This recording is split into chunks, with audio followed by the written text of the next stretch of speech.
सबसे ज्यादा प्रेम की बातें इसी संसार में देखने को मिलेंगी और वास्तव में कोई किसी से प्रेम करता ही नहीं। क्या आप किसी से प्रेम करते हैं? तो एक पल के लिए आप सोच में पड़ जाएंगे, क्योंकि प्रेम एक ऐसी चीज है जो शांति लाती है।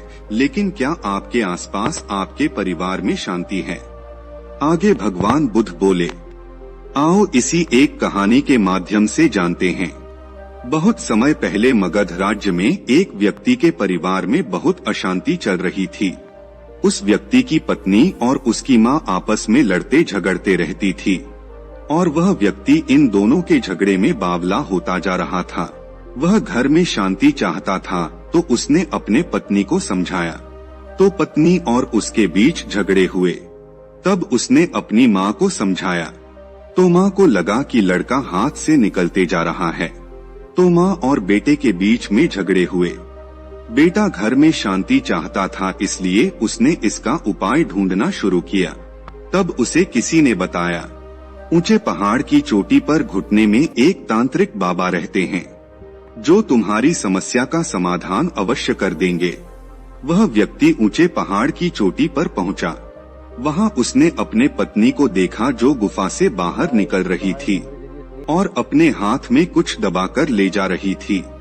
थोड़ी देर बाद उसने अपनी माँ को भी छुपते हुए गुफा के अंदर जाते हुए देखा और वह भी कुछ देर बाद हाथ में दबाकर छुपते हुए निकल रही थी। उन दोनों के जाने के बाद वह व्यक्ति गुफा के अंदर गया। वहाँ पर एक तांत्रिक बैठा हुआ था।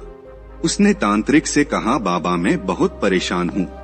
बाबा ने बीच में रोकते हुए कहा, रुक जाओ, मैं सब जानता हूँ कि तुम खुश नहीं हो, तुम भीतर से टूट गए हो। तेरे परिवार वाले तेरे बात नहीं सुनते, बाकी सब खुश हैं, बस तेरे ही घर में दुख उत्पन्न हो रहे हैं। क्या मैंने ठीक कहा? बाबा के मुख से यह बातें सुनते ही व्यक्ति बाबा के चरणों में गिर गया और उसने कहा, बाबा की जय हो, बाबा की जय हो।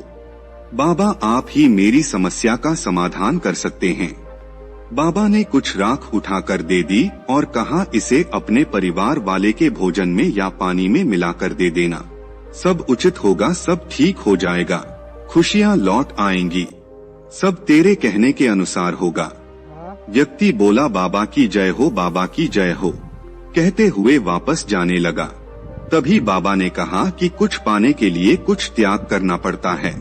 बाहर एक दान पात्र रखा है, जितना ज्यादा दान करोगे उतनी ही जल्दी मनोकामना पूरी होगी। व्यक्ति ने कहा, बाबा मैं समझ गया।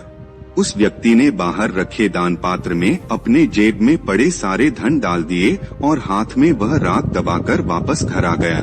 घर में आज सब बहुत खुश थे, एक दूसरे की तरफ देखकर मुस्कुरा रहे थे। शाम को बहू ने सास के लिए और अपने पति के लिए खाना परोसा और अपने सामने दोनों को खाना खिलाया और बहुत खुश हुई, क्योंकि उसने उस भोजन में वह राख मिला दी थी जो उसने बाबा के पास से लाई थी। माँ ने भी अपनी बेटी और बहू को दूध गर्म करके दिया।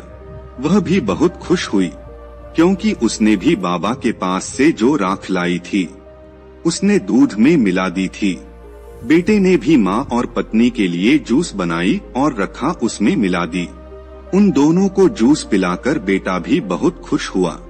कुल मिलाकर आज उसके घर में बहुत खुश थे सब के सब। अगली सुबह सबको अपनी परिणाम की उम्मीद थी।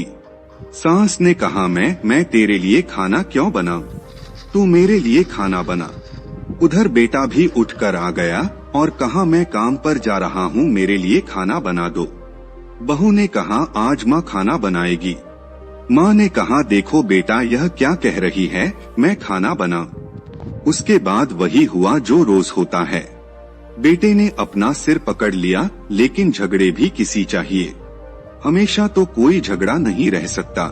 परिवार के 3 सदस्यों को लगने लगा कि अब इस घर में शांति नहीं रह सकती, लेकिन फिर भी उन्होंने सोचा कि इसका उपाय करना चाहिए। एक ज्ञानी व्यक्ति ने बेटी को बताया कि अपने घर में शांति हवन करवा लो, जिससे घर में शांति उत्पन्न होगी। तो ऐसा ही किया गया। घरों में एक घर को शांत करने वाला हवन किया गया। उसके बाद घर में कुछ शांति आई। कुछ दिन तक सब अच्छा चलता रहा। लेकिन फिर से छोटी मोटी खटपट शुरू हो गई और फिर एक दिन फिर से एक